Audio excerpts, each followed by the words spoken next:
Saya buka ya. Izin ya Bu ya.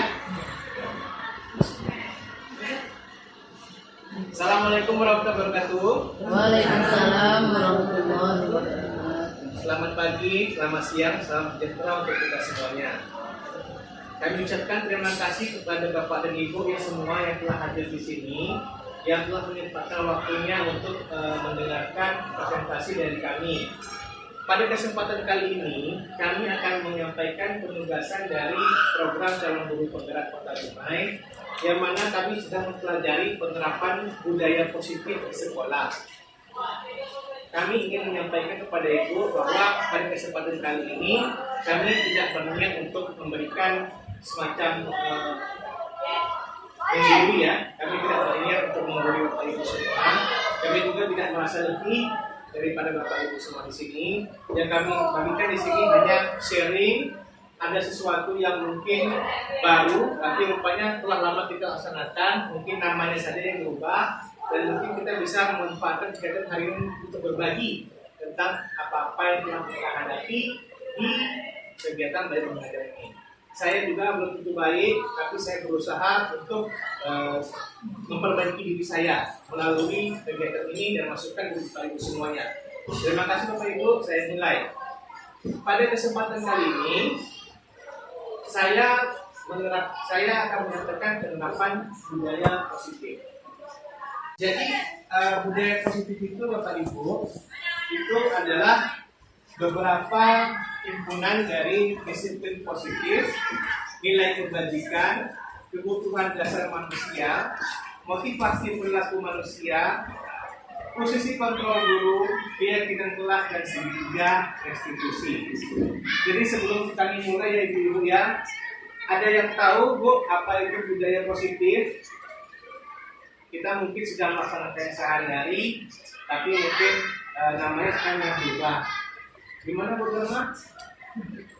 Budaya positif itu budaya-budaya atau kebiasaan kita yang tidak menyimpang dari moral gitu. Menyimpang dari atau etika. Makasih banyak untuk tepuk tangan. Berarti kita kasih top lah ya. Top sekali, top. Dua kali, top, top. Top berkali-kali, top, top. Boleh ulang lagi Bu ya? Kasih Bu Dharma, top. Sekali lagi. Berkali-kali. Alhamdulillah. Terima kasih ibu-ibu semua, terutama tadi dari Bu Dharma, beliau sudah menyampaikan tentang apa itu budaya positif, sesuatu yang baik Bu ya, yang kita jalankan. Betul Bu, seperti itu istilahnya. Nah jadi yang pertama kali yang ingin kami sampaikan di sini, budaya positif itu juga kan kita kenal dengan nama disiplin. Nah jadi untuk mendisiplinkan warga di sekolah, itu biasanya kan kita bikin peraturan ya ibu-ibu ya, bikin peraturan, datang ke sekolah tepat waktu, tidak boleh membolos, tidak boleh mencontek, bawa handphone dan sebagainya. Ternyata kita di sini ada namanya miskonsepsi teori kontrol. Ternyata kontrol kita tadi itu salah paham kita Bu. Anak-anak tadi ikut sama kita, mau ikut aturan kita, ternyata bukan kehendak dari diri anak itu, terpaksa ya Bu, betul. Sama kayak kasus saya juga, mungkin kita kalau misalnya disuruh tidak boleh ini, tidak boleh itu, mungkin tergantung dari siapa yang menyuruh kita, mungkin tergantung dari saya takut dihukum, saya mungkin ingin dipuji, tapi itu kan bukan kebaikan dari diri saya. Nah jadi yang perlu kita lihat di sini ibu-ibu ya, kita tuh termasuk saya itu merasa bahwa kita tuh dapat mengontrol murid. Padahal murid itu mau mengikuti cakap kita karena ada sesuatu, bukan karena ada motivasi dari diri dia. Karena sesungguhnya yang bisa mengontrol diri kita tuh hanya kita sendiri. Jadi kita tuh merasa bahwa kita kritik anak itu, kita berikan rasa bersalah, maka itu mampu menguatkan karakter dia supaya dia jangan cengeng. Nah, ternyata itu keliru, terutama bagi diri saya sendiri. Kemudian saya merasa bahwa sebagai orang dewasa, saya itu berhak memaksa. Nah, rupanya di situ kenanya Bu. Jadi yang terakhir, saya tuh mencoba mengubah orang agar pandangan itu sama dengan saya. rupanya anak-anak itu ternyata punya pandangan sendiri. Karena waktu kita dulu jadi murid kan Bu ya, pernah kita merasakan seperti apa kalau kita dipaksa oleh guru kita. Karena yang saya pelajari di dekat sini, saya sadar dengan kesalahan saya ketika jadi guru, anak itu ingat apa yang kita buat terhadap dia sewaktu dia jadi anak murid. Jadi yang dia tidak ingat apa yang kita ajarkan. Yang dia ingat itu perlakuan saya. Bapak itu suka marah-marah kepada saya. Bapak itu suruh saya di luar kelas. Itulah yang diingat oleh anak. Nah, jadi dengan adanya ini, saya berusaha perbaiki diri saya dan saya berusaha untuk sama-sama mengajak Bapak Ibu semua. Saya yakin Bapak Ibu semua jauh lebih baik, tapi kita berupaya untuk sama-sama bergerak ya. Terima kasih banyak. Ada yang mau ditanyakan Bu mengenai teori konsepsi miskonsepsi teori kontrol ini? Apakah kita pernah melaksanakannya Bu? Pernah kita rasakan? Pernah yang bukti dia? Alhamdulillah ya. Bapak, kita semua berupaya untuk lebih baik lagi.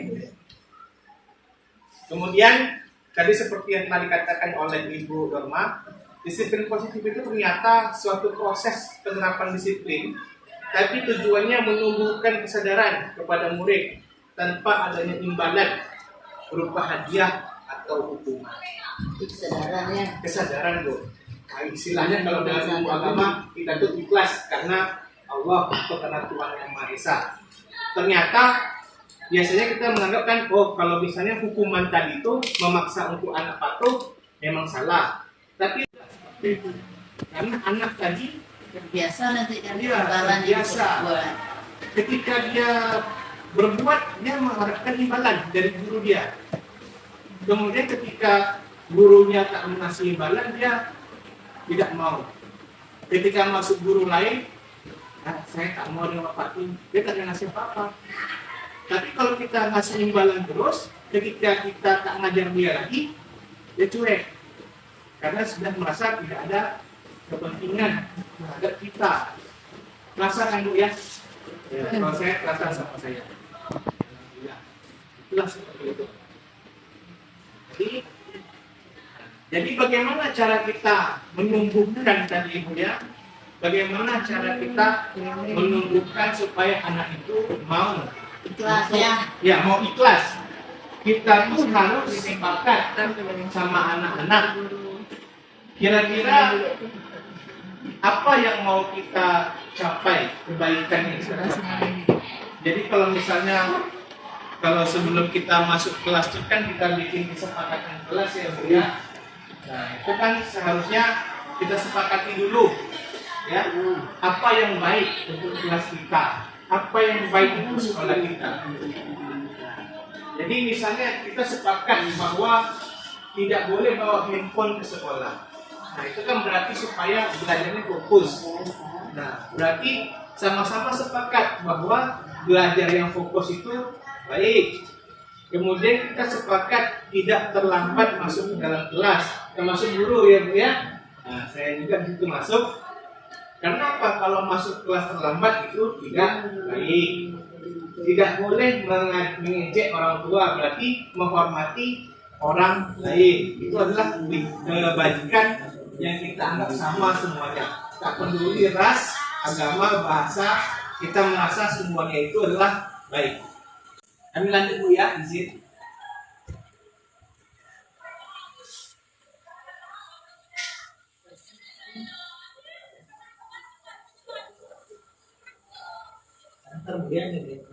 Internetnya apa? Putus. Sebentar ya. Ibu-ibu ada yang mau disampaikan Bu sementara ini? Kami tidak ceramah Bu ya, maksudnya kami tidak menggurui, mau menyampaikan dari ini pendidikan dari guru kita ini. Insyaallah semoga bisa menjadi lebih baik.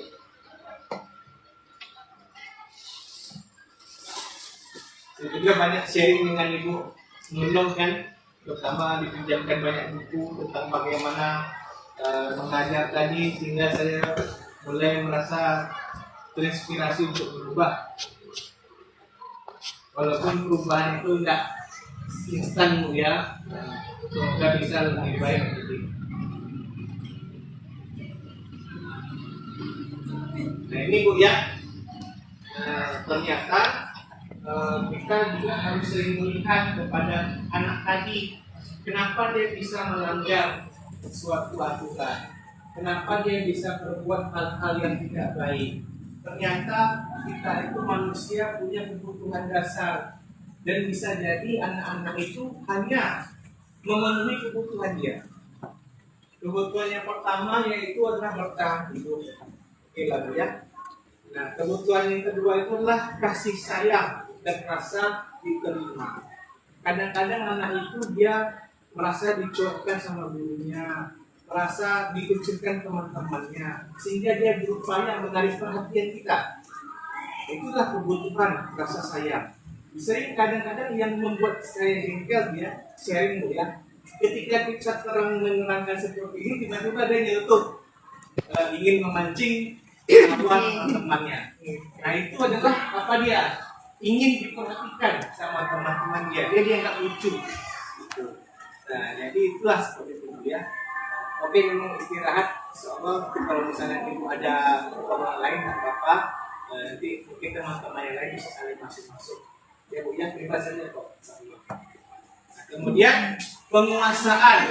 Nah, penguasaan ini maksudnya dia menguasai materi Bu. Dia ingin dianggap menguasai materi.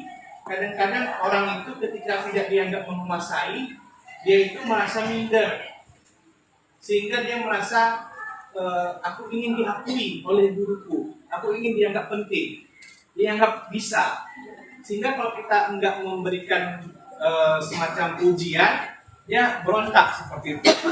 Nah, sehingga akhirnya dia seperti si Dewa, si Faisal, si Dio, itu kan memang mereka tidak bisa ya dalam keadaan akademik, tapi mereka ingin diakui bisa. Maka kita mungkin bisa memberikan penugasan yang cukup mudah sama mereka, sehingga hati mereka tuh terpupuk. Ternyata aku ini diakui oleh guruku gitu. Nah kemudian kebebasan. Kebebasan ini adalah ketika murid itu merasa bosan. Dia tidak mau mengikuti kegiatan belajar. Kita tanya sama dia, bosan Pak, gitu-gitu aja belajarnya. Nah berarti dia ingin diberi kebebasan. Kodrat anak tadi kan Bu ya, kan bermain. Mungkin tak ada salahnya kita coba untuk melaksanakan pembelajaran sambil bermain. Saya perhatikan ibu-ibu semua sudah melaksanakan SMP 4 ini. Alhamdulillah. Karena sekolah kita kan sekolah yang ramah anak ya. Alhamdulillah. Tepuk tangan untuk SMP 4 dulu. Kemudian kaitannya tadi dengan kodrat anak tadi, dia kesenangan. Memang dia mencari senang ya ke sekolah nih. Ya. Memang jumpa teman-teman dia, jumpa dengan guru-guru dia yang bisa bermain. Nah, makanya ketika libur-libur itu rupanya tak begitu ada bagi anak-anak karena mereka butuh untuk memenuhi kebutuhan mereka. Nah, jadi inilah dia Bu tadi, motivasi perilaku manusia. Manusia itu berbuatnya pasti ada motivasinya ya Bu. Seperti saya sekarang ini kan memberikan presentasi di sini. Motivasi saya kan untuk berbagi sambil juga untuk memenuhi pemenuhan tugas dari program saudara. Nah kalau anak-anak muda itu biasanya kenapa dia ikut aturan sekolah? Biasanya kan untuk menghindari hukuman. Kalau tidak ada hukuman, dia tidak akan mau menuruti seperti itu. Contoh seperti saya juga kalau jadi guru, saya menghindari ditegur oleh kepala sekolah. Motivasi dari luar untuk mendapatkan imbalan penghargaan dari orang lain. Semisal saya ikut NDMP supaya mendapatkan sertifikat. Nah, berarti itu adalah imbalan dari luar. Karena contohnya ada teman kami tidak mau ikut NDMP karena sertifikatnya banyak. Nah, berarti kalau hanya mengharapkan imbalan, berarti tidak dapat kita katakan sebagai motivasi yang baik. Nah, jadi bagaimana motivasi yang lebih baik itu? Nah, motivasi yang di dalam diri. Karena motivasi diri itu saya ingin menjadi orang yang menghargai diri sendiri. Dan saya paham dengan blank-blank saya percaya.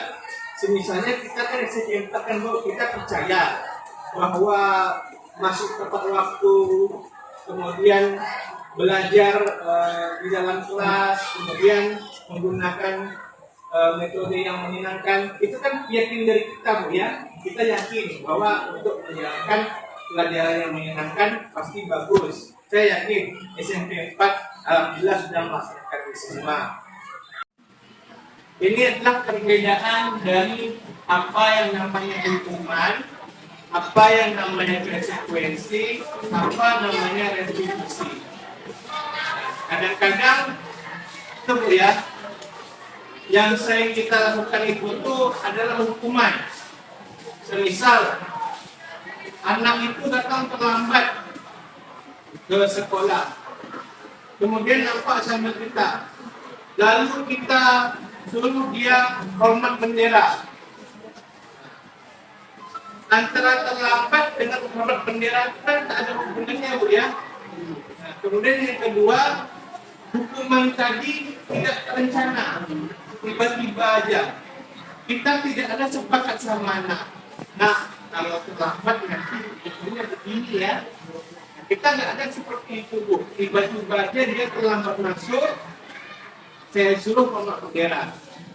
Atau dari pengalaman kita juga, tidak bikin PR, kita suruh tegak di depan kelas. Antara tegak depan kelas sama tak bikin PR itu kan tidak ada hubungan.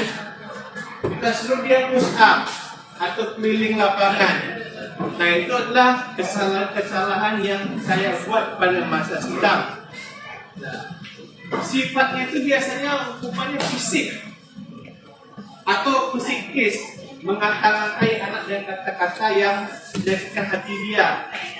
Bersifat searah, maksudnya itu hukuman itu ditentukan oleh gurunya, bukan karena kesepakatan antara guru dan murid. Nah, itulah kalau namanya hukuman. Ada lagi namanya konsekuensi, Bu. Konsekuensi itu artinya kita bikin perjanjian. Kalau misalnya kamu kalau misalnya kamu tidak buat tugas, konsekuensinya adalah akibat, Bu ya. Ada akibat. Kalau misalnya kamu merusakkan buku teman, konsekuensinya kamu adalah mengganti buku teman. Kan ada yang sangka. Belum ada Apa itu aja? Jadi ya ibu-ibu, konsekuensi itu adalah adanya akibat, timbul akibat dari perbuatan dari anak tadi. Cuma letak saja murid tak nyaman, karena dia merasa bahwa kalau aku berbuat kesalahan, aku harus mengganti. Nah, kemudian guru masih memonitor sifat murid. Karena guru apa? Kalau guru tidak memonitor, maka murid tidak mau menjalankan konsekuensi tadi. Nah, jadi kalau dalam pelajaran ini kami mendapatkan materi bahwa yang harusnya kita buat itu adalah restitusi. Nah, restitusi ini maksudnya kita bawa anak itu untuk menyelesaikan solusi bagi diri dia sendiri. Semisal dia terlambat, kemudian kita tanya dulu, Bu, kita harus pastikan dia sadar bahwa dia salah. Setelah dia sadar dia salah, kita bilang sama dia bahwasanya setiap orang pasti pernah melakukan kesalahan. Atau kita bikin seperti ini, untuk kamu tidak terlambat lebih lama lagi. Jadi anak itu tak merasa terpojok. Ini mengubah diri saya juga, mengingatkan diri saya supaya saya tidak begitu lagi. Kemudian kita ajak anak itu untuk memecahkan sebaiknya apa yang kamu buat untuk mengganti atau melaksanakan penebusan kesalahan tadi. Kita minta anak tubuh yang berpikir. kira-kira kamu apa ya yang bisa kamu buat untuk melaksanakan penebusan dari terlambat tadi? Saya cuci WC lah Pak. Itu kan tak ada hubungannya Bu ya. Saya akan menambah latihan yang tadi itu terlewat, lalu kemudian saya berjanji tidak mengulangi lagi. Restitusi ini maksudnya Bu, kita minta anak tuh memecahkan solusi masalahnya. Istilahnya kalau istilahnya kita minta dia cari hukumannya sendiri. Karena kalau dia pilih hukumannya sendiri, dia merasa enak. Kalau kita menghukum dia terpaksa. Jadi ini memupuk rasa tanggung jawab sama anak tuh, rasa problem solving dia, melatih dia menjadi mandiri dan dewasa. Oke Bu, ada pertanyaan lagi Bu? Iya Bu, Bu Sri. Bagaimana kalau seandainya anak ini melakukan kesalahan yang sama, tapi terus keputusannya terlambat? Ya Bu. Setiap hari dia terlambat. Apa konsekuensinya? Dia kan ibu. Kalau dia melaksanakan yang terlambat Bu ya, berulang-ulang kali, kita laksanakan lagi Bu. Sampai akhirnya itu kita contohkan 3 kali ya. Kita bikin seperti ini. Nah, kemudian kalau seperti itu, kita ada intervensi Bu. Ini Bapak lihat kamu tidak ada perubahan, dan kamu misalnya tidak ada etiket untuk berjanji atau menghormati janji kamu tadi. Nah, itu sudah boleh kita laksanakan sebuah peringatan berupa tadi hukuman ya. Tapi hukumannya itu bukan dalam bentuk fisik, bukan dalam bentuk psikis tadi ya, mungkin kepada konsekuensinya tadi ya, seperti itulah. Tapi kalau dapat, semisalnya biarkanlah dia terus yang mencari solusinya. Nanti kita goyang sedikit Bu, dia itu. Kamu sudah berjanji terus. Berjanji itu bukan hanya kepada Bapak, tapi juga kepada diri sendiri. Kalau kamu tidak bisa memegang diri sendiri, siapa lagi yang bisa kamu percayai kan? Nah, itu kita pupuk terus Bu. Memang tidak mudah Bu ya menimbulkan motivasi dari dalam diri. Oke Bu, lanjut Bu ya. Nah, jadi inilah posisi kontrol kita Bu yang pernah kita lakukan. Saya pernah melakukan semuanya. Ya, saya yakin juga misalnya apakah ibu-ibu juga pernah. Tidak apa-apa Bu, tidak ada yang salah Bu. Nah, yang penting kita mau memperbaiki diri, mau saya berubah gitu. Nah, ketika anak itu salah, saya mengambil posisi kontrol yang pertama itu penghukum. Nah, kita hukum dia tadi seperti tadi. Cuma dampak negatifnya adalah anak itu dendam. Dia marah sama kita. Dia rasakan sendiri juga gitu. Jumpa sama saya kalau di luar terus akan mau tegur karena dia dendam sama saya. Seperti apa tadi penghukum itu? Biasanya kata-katanya kalimat perintah, marah, tegas. Juang, kamu lari keliling lapangan 5 kali. Nah, seperti itulah dia. Kalau memberi rasa bersalah, itu seolah-olah kita membuat anak itu bersalah. Semisal gini, tolonglah Rio, janganlah bising-bising kalian. Nanti Bapak dimarah ibu kepala sekolah. Nanti Bapak dimarah ibu kepala. Berarti kalau Bapak dimarahi ibu kepala sekolah, yang salah adalah Ridho. Jadi anak itu kita beban rasa bersalah sama dia. Tengoklah Ridho. Itu boleh seperti itu. Tak boleh. Tidak boleh. Jadi kalau misalnya gini, kelas itu bising, tengoklah kan Bapak dimarah guru piket. Nah, jadi seolah-olah nanti gara-gara Bapak dimarah itu sebab kalian. Nah, jadi anak tuh merasa nanti dia saya gagal. Atau yang kedua yang lebih ekstrim lagi, apa tuh bisa kita kendalikan? Gara-gara kita ribut, ini gimana nih kan? Itulah. Saya juga akhirnya pernah mencoba posisi teman. Kayaknya kalau kita berteman sama anak, oke nih, guru gaul lah gitu kan ya, asik lah gitu. Tapi rupanya tidak, Bu. Kalau posisi teman tuh kayak mana? Tegur anak. Hai, Rido, gimana PR-nya? Udah bikin belum? Pasti belum buat kan? Ayolah buat dulu. Siap, Pak. Kalau kita bikin seperti itu kan biasanya enak, Bu ya. Tapi rupanya enggak. Anak itu hanya loyal sama kita. Masuk guru-guru lain, kita nggak mau. Padahal kita tadi niatnya menumbuhkan budaya positif di sekolah kita. Tak peduli guru manapun yang masuk, dia akan ikut. Rupanya kalau sebagai teman, itu pula, Bu. Nah, kalau pemantau nih, misalnya seperti ini, Bapak nanti berikan tugas sama kalian PR, nanti Bapak periksa ya, Bapak tahu tuh, nanti Bapak cek lagi. Jadi karena kata-kata dicek dan diperiksa itu, anak ingat, anak buat. Nah, itulah. Seperti itu. Ada pertanyaan, Bu, sebelum ini? Ya, Bu Ar? Jadi posisi kontrol itu lebih bagus pada pemantauan. Ya, posisi kontrol yang baik itu, Bu, kalau yang dari kami pelajari, ada ini, Bu, manajer. Nah, dia ada 5 posisi kontrol. Yang 4 yang kurang, yang 1 yang baik. Yang 4 tadi nggak boleh, yang ini boleh gitu.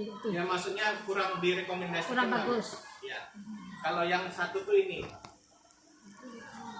Kontrol manajer nih, itu biasanya guru manggil anak, lalu dia menumbuhkan kebiasaan pada diri sendirinya. Kenapa terlambat hari ini? Saya main game, Pak. Kalau dapatlah, janganlah main game sampai tengah malam. Itu kan tidak baik, tidak sehat. Kamu kan nanti bisa sakit. Kamu masih pelajar. Oh iya ya Pak, nanti saya terlambat. Itu jadi kita harus memberikan anak kesempatan, solusi. Karena anak dari SMP ini, Bu, sudah mulai berpikir dia secara dewasa bahwa dia itu harus dipupuk supaya menjadi pribadi yang mandiri dan bertanggung jawab. Jadi biarkan aja anakku mencari solusi dari diri dia itu. Banyak. Oke, Bu ya. Baik, Bu. Ini adalah posisi kontrol manajer tadi. Kita lanjut pada slide berikutnya. Nah, jadi, Bu, inilah contoh perilaku kita kalau mengambil posisi kontrol tadi. Pertama, kalau menghukum, hormat pada bendera selama 1 jam. Itu kan tiba-tiba tuh, Bu, tidak ada kesepakatan antara murid guru. Kemudian yang kedua, membuat merasa bersalah. Kamu selalu mengecewakan Bapak.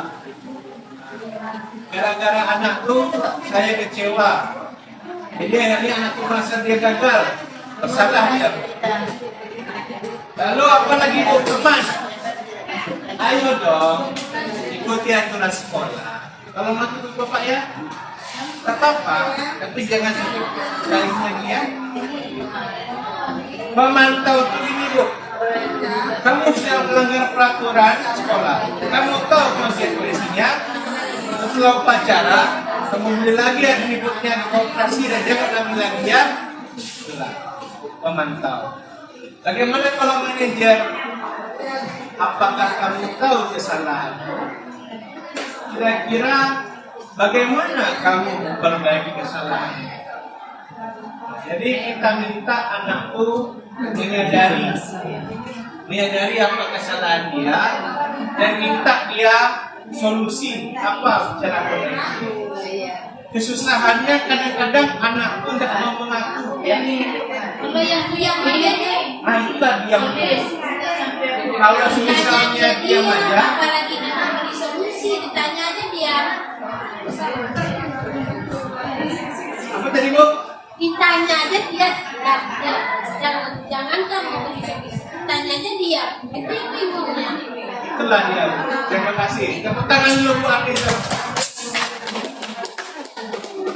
Jadi Bu ya, sering kita alami ketika anak itu kita panggil, dia diam. Nah, itulah namanya kita harus memberikan namanya bujukan-bujukan tadi. Kita berpacu dengan kesabaran kita.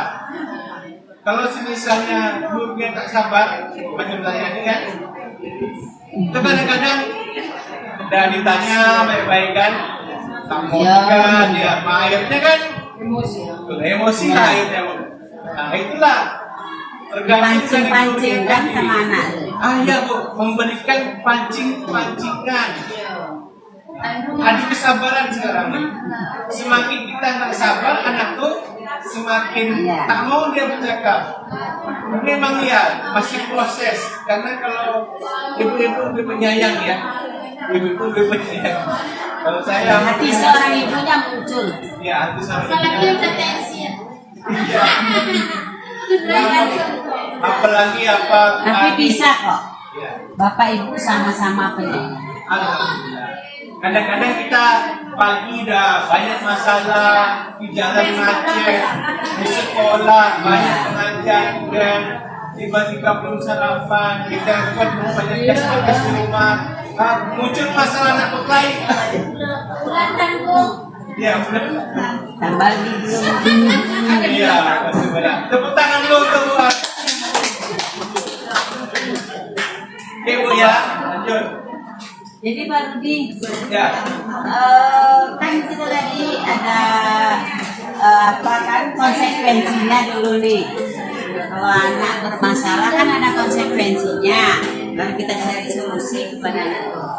Berarti kalau begitu kita harus buat kontrak dulu ya sama siswa biar tahu kita nanti apa hukumannya. Kontrak ya Bu ya. Iya. Nah, Karena kalau kita langsung juga memberikan konsekuensi kepada anak, tentu nanti kita juga tetap mendadak itu dan tidak tahu apa konsekuensi ya hukuman itu. Nah, jadi kita harus tentukan dulu, berarti kita kontrak dulu lah kepada siswa. Kalau kita melakukan ini belajar saat ini, nah ini konsekuensi ini nanti apanya, itu ya. iya betul Bu. Tepuk tangan dulu yang kita. Jadi Bu, yang Ibu tanyakan tadi, yang Ibu kuatkan tadi, pasti akan kita bahas. Nah, itulah namanya keyakinan kelas. Kita dulu mengenalnya dengan Tapi Pak Rudi, kontrak. Ya Bu? perasaan pernah kita dulu punya buku seperti buku poin itu kan?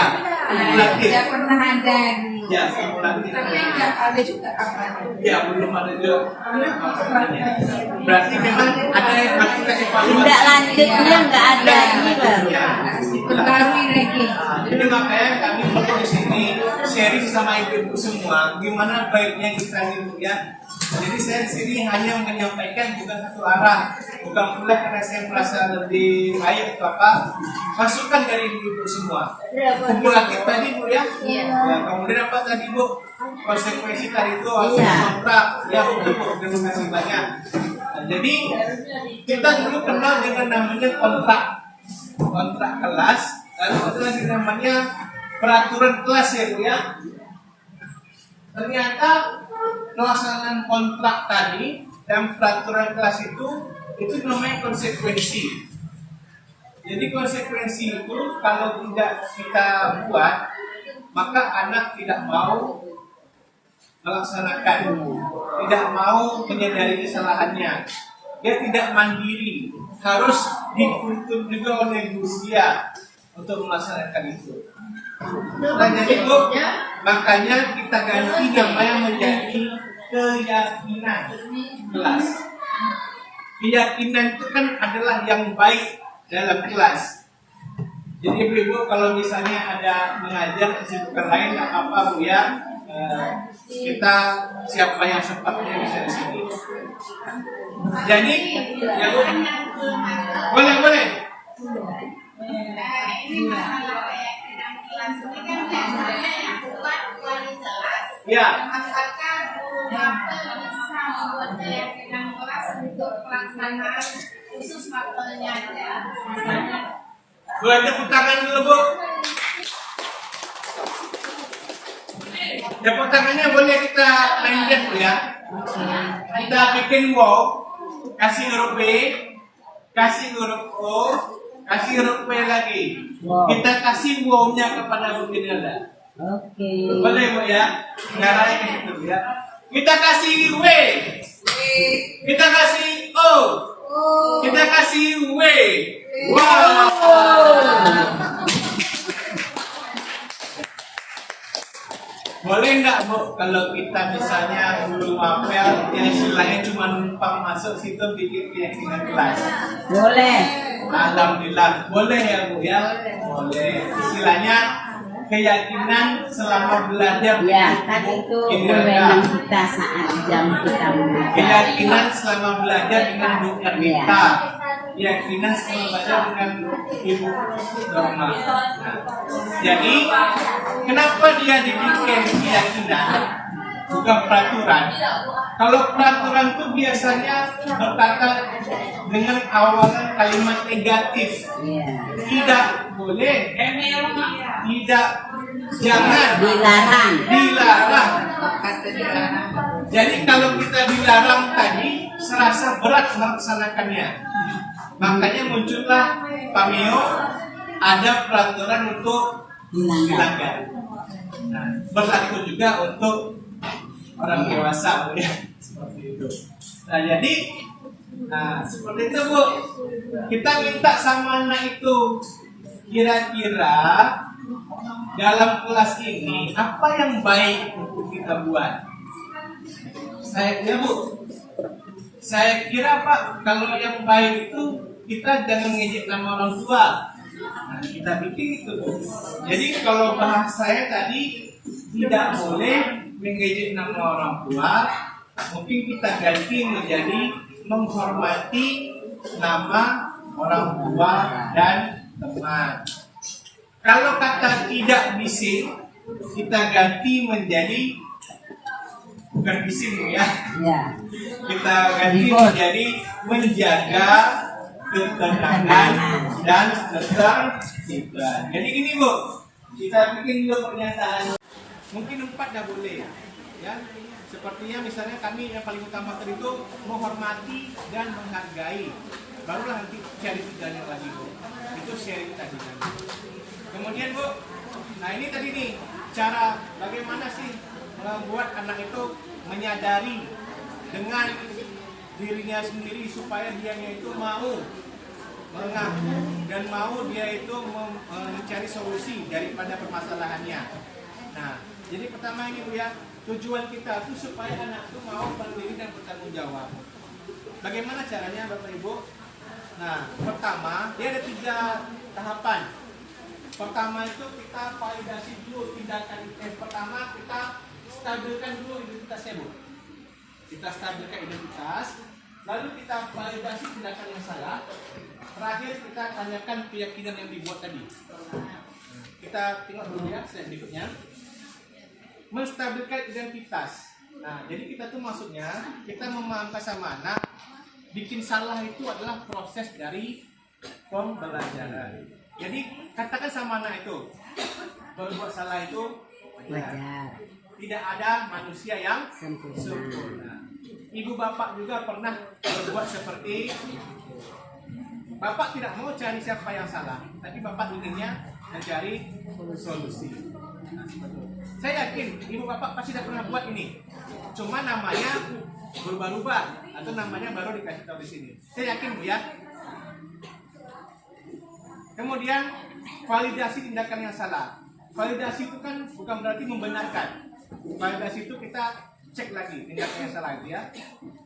Pertanyakan sekali lagi dengan kata-kata, kamu pasti punya alasan mengapa berbuat seperti itu.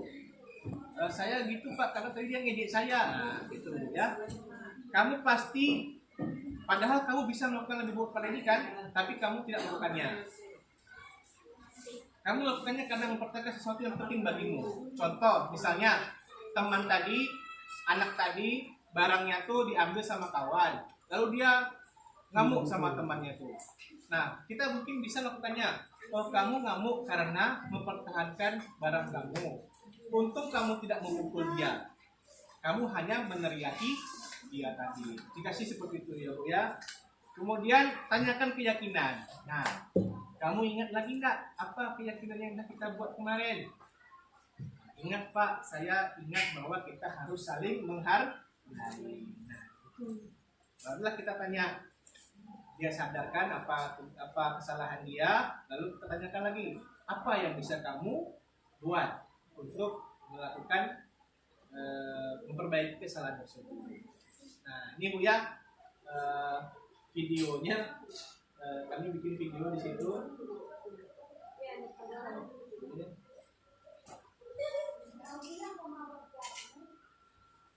Bentar Bu ya.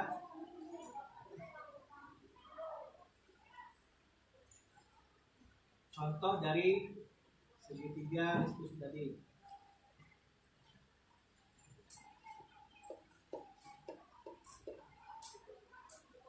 Oke, istirahat dulu juga ya. Oke, kasih. Nah Bapak Ibu, ini videonya, tapi nggak ada suara, tapi teksnya ada. Nah, jadi nanti saya sharekan lagi di WhatsApp kita ya Bu ya, video yang bagusnya gimana. Seperti inilah dia segitiga diskusi. Video ini praktik ya Bu ya, udah saya bikin sama anak kemarin. Jadi ini terlambat ya Bu.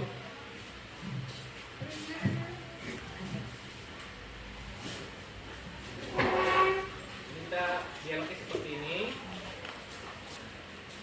Yang pertama tadi adalah kita harus menanyakan identitas, menstabilkan identitas. Ternyata kamu menyadari bahwa kamu tidak datang tepat waktu dan tidak melaksanakan tugas weekend. Tanya lagi sama dia, ingat tidak keyakinan kelas kita? Nah, keyakinan kelas kita itu adalah datang tepat waktu dan melaksanakan weekend.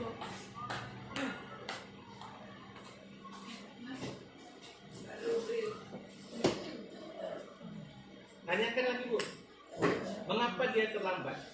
Validasi tindakan yang salah. Karena dia tidur lebih lewat malam jam 12 malam. Jadi main HP. Kita bikin dulu, oh main HP itu menyenangkan ya sampai lupa waktu. Bapak juga sering merasa demikian. Kita bikin itu Bu, itu namanya validasi tindakan yang dilakukan. Tapi kalau kita main handphone lama-lama sampai jam 12 malam, kita masih belajar, besok ke sekolah. Jadi sebaiknya kita tidak perlu lama-lama main handphone. Sekarang ini kita balikkan sama dia. Untuk permasalahan ini, bagaimana solusinya? Jadi kita tanyakan keyakinan sama dia. Tidak akan mengulangi Pak, kata dia. Ya, tidak akan mengulangi. Kita minta janji dia tadi. Nah, kalau diulangi lagi, Kalau diulangi lagi, ganti lagi hukuman itu. Nah sampai berulang kali gitu kan ya, kamu kena berjanji. Ujung-ujung sabar. sampai 3 Sabar. kali katanya. Sampai 3 kali terkali. Sampai dia berubah. Sampai dia berubah. Sampai dia berubah. Sampai dia tamat. Sampai Iya, ada betul, seperti perubahan. Karena memang Jadi kalau udah berubah, dari yang pertama tadi itu, kita tak bisa mengubah motivasi orang. Karakter tetap bisa diubah sebetulnya. Tapi bisa dilatih. Dia tak bisa diubah, tapi bisa dilatih. Jadi ternyata kalau dia yang mengusulkan solusi itu dia ringan melaksanakannya. Kalau kita nyuruh dia tidak mau, ada keberontakan. Akhirnya dia mengganti tugas piket pagi itu menjadi tugas piket siang. Nanti temani mau ngobrol ketika lagi tugas. Si Putri ya Bu ya? Iya. Si Putri sama Kayla. Cocok kali tuh. Akhirnya tak bikin tugas. Tanya dulu kita Bu. Kita stabilkan dulu identitasnya. Tanya dulu kesalahannya. Apa ceritakan? Saya tidak membuat tugas. Stabilkan dulu identitas.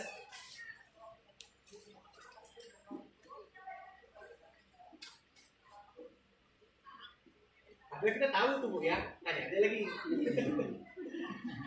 Biar dia yang cerita. Jadi kita tanya lagi, apa tak mengumpulkan tugas? Mengapa kamu tidak melakukan tugas itu? Dua, validasi tindakan yang salah. Saya asyik bicara dengan teman sampai lupa. Jadi kita di sini diarahkan, oh iya, itu dia bicara sama teman, asik ya, nah itu asik gitu. Kemudian bapak juga pernah kayak gitu ngobrol sama kawan, ngomong enak. Tapi kan situasi sedang dalam kondisi pembelajaran. Ya Bu Samsia, hanya sama dia lagi.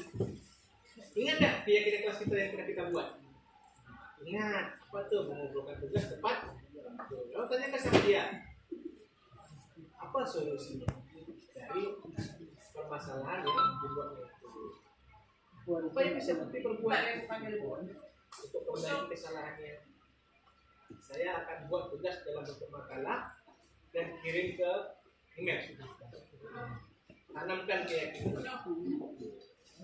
Kedepannya dia berjanji akan mengikuti keyakinan kelas tadi itu. Seperti itu. Kita kasih motivasi. Selesai masalah sampai situ. Mudah-mudahan dia lebih baik ke depannya. Jadi ini refleksi anak tadi Bu. Dia merasa lebih senang kalau dia milih sendiri yang dia sanggupi. Karena kadang kalau kita ngasih tak sanggup Pak.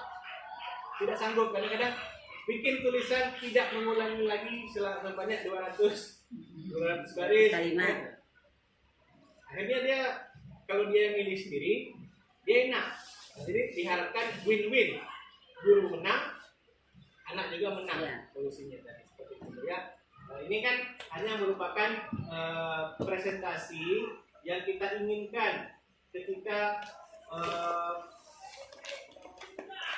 dapat dilaksanakan di sekolah kita. Ini kan merupakan angan-angan kita Bu ya. Nah kalau mau tercapai atau enggaknya, mudah-mudahan nanti dapat kita laksanakan secara bersama-sama. Bukan pula saya sudah melaksanakan duluan lebih baik, enggak. Semua masih berproses. Karena kita saling mengenal kan. Tahulah kita sama-sama kelemahan saya, bagaimana saya mengajar ketika di kelas itu bagaimana. Nah, jadi ini merupakan koreksi utama bagi diri saya supaya saya bisa berubah dan juga bisa mengajak ibu-ibu semua mengikuti atau melaksanakan hal yang kita anggap tadi ini mungkin baru, padahal sudah biasa kita buat Bu ya. Kan namanya dia berubah-ubah tuh.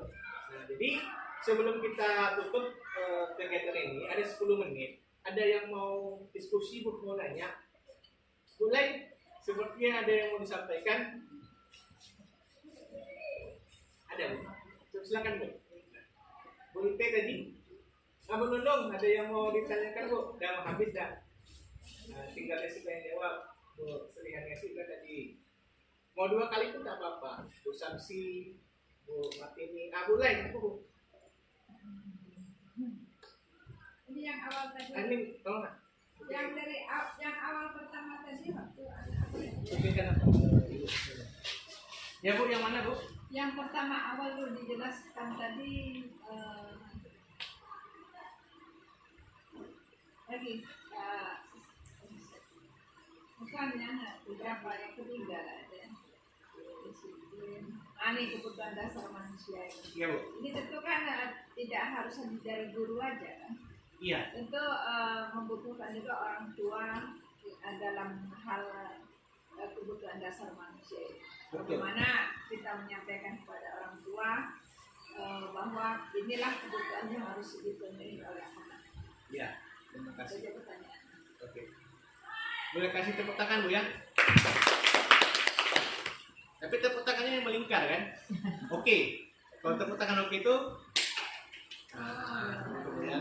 Boleh kasih tepuk tangan oke semua penunduk. 1, 2, 3. Alhamdulillah. Kameranya ya.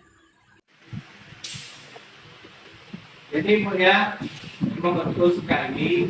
Ini kan dalam kegiatan kita di sekolah ini tidak melulu hanya dari guru atau anak. Perlu juga adanya peran dari komisi sekolah, dari orang tua murid, dan juga dari masyarakat sekitar. Memang dalam pelaksanaan kurikulum Merdeka ini, memang mulai dari MPS kemarin ya, kita bisa mengikutsertakan orang tua. Alhamdulillah kemarin kita bisa ikutkan orang tua ya dalam kegiatan panen karya proyek ilmu profil pelajaran Pancasila. Jadi memang orang tua itu bukan saja datang ke sekolah itu kan enggak, tapi bisa kita kolaborasi terlebih dalam menyangkut masalah kebutuhan dasar anaknya tadi. Karena walaupun anak tuh banyaknya sama orang tua, tapi kan dia taunya anak tuh sama guru. Guru itu kan dianggap bisa semuanya, sehingga dia aman dengan sekolah. Nah, jadi perlu juga nanti kita adakan pertemuan dengan komite bahwa inilah kita bentuk mungkin dari kesepakatan sekolah tadi kita naik menjadi kesepakatan sekolah atau keyakinan sekolah, ya. Karena kalau kesepakatan ada konsekuensinya, kalau keyakinan ada solusi dari anak tersebut. Akan kita ulangi. Terima kasih banyak Bu ya. Tepuk tangan Bu. Ada pertanyaan lagi Bu? Pak Rudi, Ada. ada anak kita kelas 9. Ulang lagi Bu. Anak kita ada anak kita kelas 9 dia tinggalnya di Pundang. Iya. Jadi bisa dikatakan anak itu setiap hari terlambat. Kita tahu kan Pak bahwa Pundang itu kan sangat jauh dari sekolah. Iya. Nah, apa yang kita buat kesepakatan itu yaitu kalau dia menyatakan rumah saya jauh Bu, memang kita mengakui bahwa rumahnya jauh dan bisa dikatakan Pak kalau kemudian itu kan banyak yang risiko yang akan dihadapi. Apakah itu tidak diangkat saja atau gimana Pak? Orang tua atau kita tidak mungkin. Tepuk tangan dulu ya untuk jadi Bu ya, kami ngasih usul aja Bu. Anak ini kan kasusnya spesial ya. Dia melanggar keyakinan bukan karena dia sengaja, tapi memang kondisi dia itu memang tidak memungkinkan. Kalau dia suruh cepat-cepat ke sekolah, resiko lagi yang lain. Nah, kalau yang seperti ini namanya intervensi khusus Bu. Jadi kalau misalnya intervensi khusus, kenapa? Karena anak ini rumahnya jauh. Mungkin sebaiknya kan kalau kita suruh dia pindah sekolah atau kamu harus cari orang yang bisa antar kamu, itu kan terlalu ekstrim. Karena mungkin kenapa dia tidak pindah sekolah? Pasti ada masalah yang lain. Kenapa dia datangnya yang bisa lambat, ada yang ngantar? Ya berarti karena ada sesuatu di rumahnya yang memungkinkan seperti itu. Jadi oleh karena itu, saya yakin Bapak Ibu semua kan yang berpengalaman dalam membina anak-anak pasti sudah punya konsekuensi, pasti sudah punya pengecualian, gitu kan? Karena ini kasusnya berbeda. Soalnya kita mungkin antara dia sama dia saja, konsekuensinya berganti. Semisal dari Mundang ke sini mungkin 30 menit. Nah, berarti lewat daripada itu Bapak kasih waktu 30 menit ya. Tapi kalau lewat daripada itu berarti itulah konsekuensi kamu dari dinas kamu yang mungkin tidak tercapai. Kalau teman-teman yang protes, kok keyakinannya beda Pak, kok bisa terlambat? Karena kondisi situasinya berbeda. Ya, saya yakin ibu-ibu semua kan sudah adalah guru senior, guru yang hebat. Insya Allah sudah melakukannya, hanya saja istilahnya sekarang tidak berganti. Tepuk tangan Bu ya.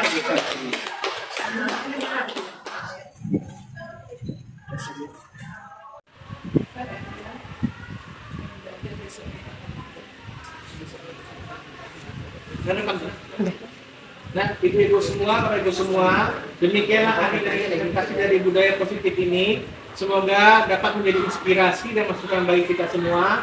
Terlebih lagi kami tidak berupaya menunjukkan bahwa kami lebih tahu, kami sudah lebih bisa, tapi semata-mata kami di sini hanya untuk berbagi apa saja yang telah dipelajari. Semoga mendapat kebaikan bagi kita semua, terutama bagi saya sendiri untuk berubah ke depannya. Terima kasih. Jaya selalu SMP Negeri 4 Kota Dumai. Assalamualaikum warahmatullahi wabarakatuh. Selamat siang. Waalaikumsalam warahmatullahi wabarakatuh.